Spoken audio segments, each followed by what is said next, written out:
Doctor साहब, आपका हमारे चैनल पर इस्तकबाल है। आपकी जमात हैदराबाद से निकलकर बिहार होते हुए, बंगाल होते हुए उत्तर प्रदेश के रास्ते उत्तराखंड में पहुंच चुकी है। यहाँ पर अपनी सियासी ज़मीन तलाश कर रही है। क्या आगामी चुनाव में आपके मंसूबे क्या हैं? मैं सूबाई सदर मजलिस उत्तराखंड होने के नाते आपका शुक्रिया अदा करता हूँ, आपकी पूरी टीम का शुक्रिया अदा करता हूँ।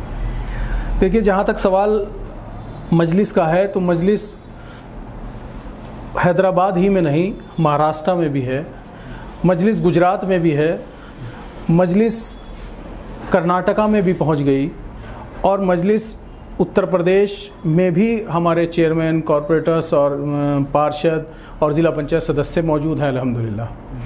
अब 2020 में 1 जनवरी 2020 में मजलिस को बैरिस्टर साहब ने उत्तराखंड में क़याम कराया और हम लोग यहाँ मजलिस के कार्यकर्ता बनकर, एक मजलिस के कर्मठ कार्यकर्ता बनकर हम सभी लोग यहाँ मिलकर काम कर रहे हैं। 2 साल के अंदर काफ़ी वक्त लॉकडाउन में गुजरा, लेकिन अभी फ़िज़ा मजलिस के लिए हमवार है और हम लोग कोशिश कर रहे हैं कि जो हमारी जिन सीटों पर हमारा संगठन बूथ लेवल तक पहुँच जाएगा, उन तमाम सीटों पर हम चुनाव यहाँ पर लड़ेंगे। और जहाँ तक सवाल बैरिस्टर साहब का है, तो बैरिस्टर साहब बहुत जल्द उत्तराखंड का दौरा करने वाले हैं और जितनी सीटों पर हमने 22 सीटें चिन्हित की हैं उत्तराखंड में, जिन पर हम अभी चुनाव लड़ सकते हैं, जिसमें रिज़र्व सीट्स भी हैं और जनरल सीट्स भी हैं, लेकिन बैरिस्टर साहब उसमें फ़ैसला लेंगे कि हमें कौन सी सीट पर चुनाव लड़ना है और जो बैरिस्टर साहब फ़ैसला लेंगे वही अंतिम निर्णय होगा। आपका भी सफ़र कई पार्टियों में गुजरा, बसपा में भी आपने कुछ वक्त गुजारा, कांग्रेस में भी रहे पिछले चुनाव के वक्त में, अब आप मजलिस में देख रहे हैं। तो इन तीनों चारों पार्टियों की जो कार्यशैली है, सोच है, एक मिशन है, उसमें क्या लगता है कि किस में, इस पार्टी में आपको क्या बेटर लगता है उनसे? देखिए, पॉलिटिक्स 2 तरह की होती है। एक होती है मफाद की पॉलिटिक्स और एक होती है आइडियोलॉजी की पॉलिटिक्स। जो लोग अपनी अलग आइडियोलॉजी लेकर आइडियोलॉजी के साथ किसी भी पार्टी में जुड़ते हैं और पहुंचने के बाद पता चलता है कि जिस आइडियोलॉजी का ख्वाब दिखाकर आपने हमें बुलाया है, वहाँ वो आइडियोलॉजी है ही नहीं, वहाँ आइडियोलॉजी ही दूसरी है। कथनी और करनी में जो अंतर है वो अलग है। तो जहाँ आपको ऐसा लगे कि जहाँ कथनी और करनी में कोई फ़र्क नहीं है, जो कहा जाए वो किया जाए, जो किया जाए वो कहा जाए, इसलिए मजलिस में आना पड़ा। पहले हम लोग बसपा में भी रहे, उसके बाद कुछ वक्त 1-1.5 साल का वक्त कांग्रेस में भी गुजरा। बसपा में तो बहुत लंबा वक्त गुजरा, विधानसभा का चुनाव भी लड़ा, लेकिन जो है आप सभी लोग जानते हैं, पूरा देश जानता है कि वो वहाँ जो है बसपा में किस तरह की बात की जाती है, किस तरह की चीज़ों को आगे बढ़ाया जाता है। वो तमाम चीज़ें हम लोग नहीं कर सकते थे तो हमने बदल दिया। लेकिन जब कांग्रेस में पहुँचे तो वहाँ जाकर भी यही देखा कि कथनी कुछ और है और करनी कुछ और है। लेकिन जब बैरिस्टर साहब को सुना, बैरिस्टर साहब को देखा, उनसे मिले, उनकी बातों से मुतासिर होकर हमारी पूरी टीम ने और हम सब लोगों ने मिलकर यही फ़ैसला लिया कि हम सच और हक की सियासत करेंगे और इंशाल्लाह मजलिस के साथ रहेंगे। कांग्रेस तो अपने आप को सेकुलर पार्टी कहा कहती है, उसके ऊपर मुस्लिमों के तुष्टिकरण का भी ठप्पा लगा हुआ है। भाजपा उसको हमेशा इसी मुद्दे पर घेरती है। देखिए, पिछले 70-72 साल की आज़ादी में 60 साल कांग्रेस के पास मुल्क उनके हाथ में रहा। आज मुसलमान इस कगार पर है कि जब मुल्क आज़ाद हुआ तो 37.7 मुसलमान नौकरी में था, आज मुसलमान 1.7 भी नहीं है। 60 साल में कांग्रेस ने मुसलमान को ये दिया। कितने फसादात हुए वो दिया। बाबरी मस्जिद का ज़ख़म कांग्रेस ने दिया। हम लोगों को NRC के कागज़ दिखाने पर मजबूर कांग्रेस ने किया। UAPA का बिल कांग्रेस लेकर आई। 370 पर कांग्रेस शुरू से वही कहती आ रही थी जो आज भाजपा कर रही है। ये तमाम चीज़ें कांग्रेस ने की हैं। कांग्रेस और बीजेपी में हम लोग कोई फ़र्क नहीं महसूस करते। ये एक ही सिक्के के 2 पहलू हैं। सिर्फ फ़र्क इतना सा है कि कांग्रेस ने कहा और रास्ता बताया और भारतीय जनता पार्टी उसे अमल में ला रही है।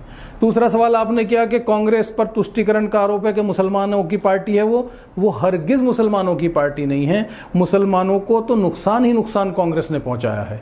दलित और मुसलमान का अगर सबसे बड़ा नुकसान किसी ने किया है तो वो कांग्रेस ने किया है।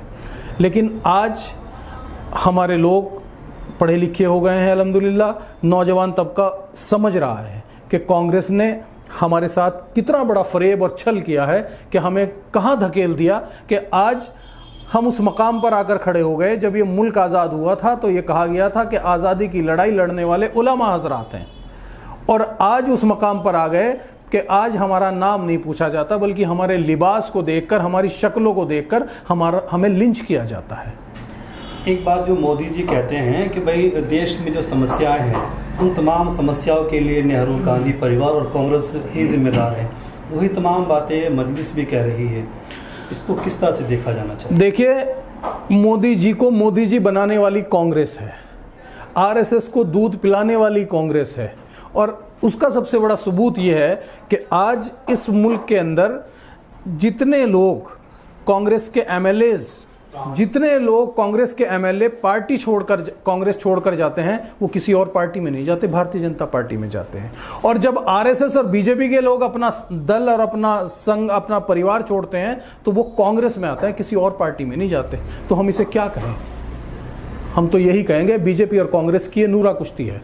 इस देश को एक शख्स सेकुलर सेकुलर सेकुलर कहकर हम लोगों को बेवकूफ़ बना रहा था, एक दूसरा शख्स आया, वो आकर हमें कॉम्युनल कॉम्युनल कॉम्युनल कर कर, एक शख्स ने माइनॉरिटी को ये कहा कि मेजॉरिटी को ख़तरा है, दूसरी पार्टी आई वो कह रही है मेजॉरिटी से कि तुम्हें माइनॉरिटी से ख़तरा है। बस इसी तरह कर कर दोनों अपना टाइम पास कर रहे हैं। इस मुल्क के अंदर संविधान की अवहेलना कर रहे हैं, कॉन्स्टिट्यूशन को ताक पर रखा हुआ है, ओत लेते हैं कॉन्स्टिट्यूशन के नाम पर, लेकिन अमल उस पर नहीं करते। उन्हीं मुद्दों को लेकर मजलिस मैदान में आई है, और बैरिस्टर साहब हमारे ऐसे लीडर हैं, ऐसे हमारी पार्टी के राष्ट्रीय अध्यक्ष, जो चाहे सदन हो, चाहे सड़क हो, चाहे टीवी का मंच हो या इंटरव्यू की टेबल हो, वो हमेशा सच बोलते हैं, हक बोलते हैं, और चाहे कोई भी मज़हब हो, कभी वो मज़हब में कोई चीज़ को डिवाइड नहीं करते। लेकिन जब लिंच मुसलमान को किया जाता है तो उन्हें कहना पड़ता है कि मुसलमान के साथ ये ज़्यादती हो रही है,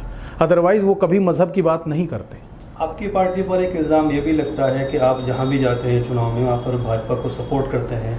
बैरिस्टर साहब के जो बयान हैं वो होते तो है मुसलमानों की फलाह के लिए, उनकी तरक्की के लिए, उनको नए ख्वाब दिखाने के लिए, लेकिन उनका जो फ़ायदा होता है वो भाजपा को हो जाता है। ऐसा एक इल्ज़ाम देश भर में आपकी पार्टी के ऊपर लगता है। देखिए, हम तेलंगाना में चुनाव लड़े, हम महाराष्ट्र में चुनाव लड़े, हम बिहार में चुनाव लड़े, हम बंगाल में चुनाव लड़े। अब इनमें से कोई एक सीट बताइए मुझे जिसके ऊपर हम हारे हों और कांग्रेस हारी हो और बीजेपी जीती हो। एक भी सीट नहीं है अभी तक पूरे इंडिया में कि जहां हाँ हमने बीजेपी को हराया, हमने शिवसेना को हराया। अभी गोधरा के अंदर मेयर, वाइस मेयर मजलिस का बना है, 30 साल से बीजेपी का मेयर था, आज मेयर निर्दलीय है और वाइस मेयर जो है वो मजलिस का है, मजलिस ने हटाया है। इम्तियाज़ जलील साहब औरंगाबाद से एमपी हैं, 21-22 साल बीच शिवसेना का एमपी वहाँ मौजूद था, लगातार जीतता आ रहा था, मजलिस ने उसे हराया है। एक भी सीट ऐसी नहीं है जिस पर आप ये कह सकते हो सिर्फ जुबानी कहने से कि जहां हम जाते हैं वहां बीजेपी को फायदा होता है। कोई कैलकुलेशन एक बताइए। बिहार का आप लोगों के सामने लोग वो कहते हैं कि बिहार में ऐसा हो गया। बिहार में हम 19 सीटों पर चुनाव लड़े, 19 में से 5 हम जीते, 9 गठबंधन जीता और 3 बीजेपी ऑलरेडी पहले से जीतती आ रही थी, दोबारा फिर बीजेपी जीती और 3 उनके घटक दल। और इन 6 सीटों के ऊपर एक भी सीट ऐसी नहीं है जहां गठबंधन और हम मिलकर बीजेपी को हरा रहे हों। हमारे दोनों के वोट मिलकर भी नहीं हरा रहे हैं।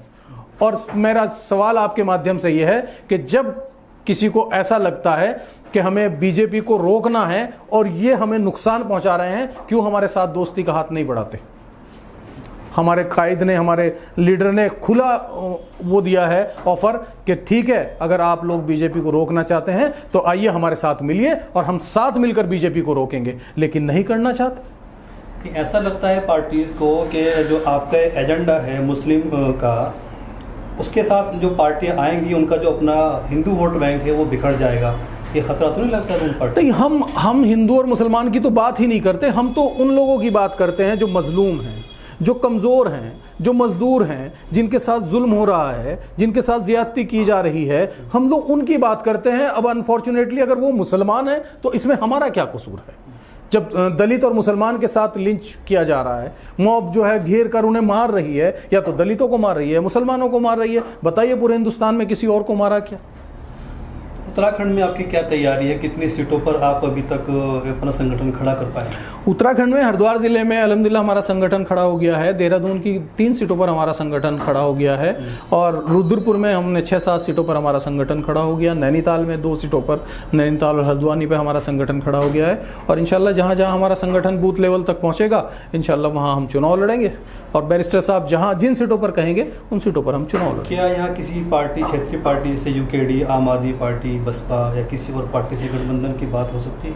बिल्कुल हो सकती है। बैरिस्टर साहब ने जो बात कही है वो हमारे लिए वही मान्य है कि हम बीजेपी को रोकने के लिए किसी भी क्षेत्रीय दल के साथ खड़े होने के लिए तैयार हैं, बशर्ते कि वो बीजेपी को रोक सकता हो और उसके अंदर अपनी भी ताकत हो।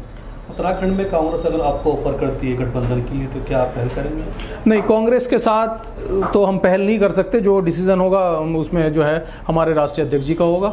हम अगर ऐसी नौबत आई कि कांग्रेस ने पहल की तो हम अपने राष्ट्रीय अध्यक्ष जी को सूचना देंगे, जो उनका फैसला होगा वो करेंगे। अभी जो आपका संगठन आपने बताया है हरिद्वार, उधम सिंह नगर और देहरादून में खड़ा हो गया है, तो यहाँ संभावित कितने टिकट आपको लग रहे हैं कि आप दे पाएंगे? देखिए, ये तो चुनाव नज़दीक आने पर ही पता चलेगा कि कितने संभावित टिकट होंगे, लेकिन मैंने आपसे पहले भी अर्ज़ किया था, फिर ये बात कह रहा हूँ कि जिन सीटों पर हमारा संगठन बूथ लेवल तक पहुँच जाएगा और हम अपने आप को महसूस करेंगे कि हम इस सीट पर फाइट करने की स्थिति में हैं, हम उन्हीं सीटों पर चुनाव लड़ेंगे। क्या कोई दूसरी पार्टी के जैसे चुनाव के समय होता है उनको टिकट नहीं मिलता है, नाराज़ होते हैं अपनी पार्टियों से, वो दल बदल के दूसरी पार्टी में शामिल होते हैं, आप भी चाह रहे हैं कुछ ऐसे लोग, मजबूत लोग जो आपके यहाँ आ जाएं? बिल्कुल मजबूत कोई आएगा और जो हमारी आइडियोलॉजी से इत्तिफाक रखता होगा तो हम उसे बिल्कुल टिकट देंगे।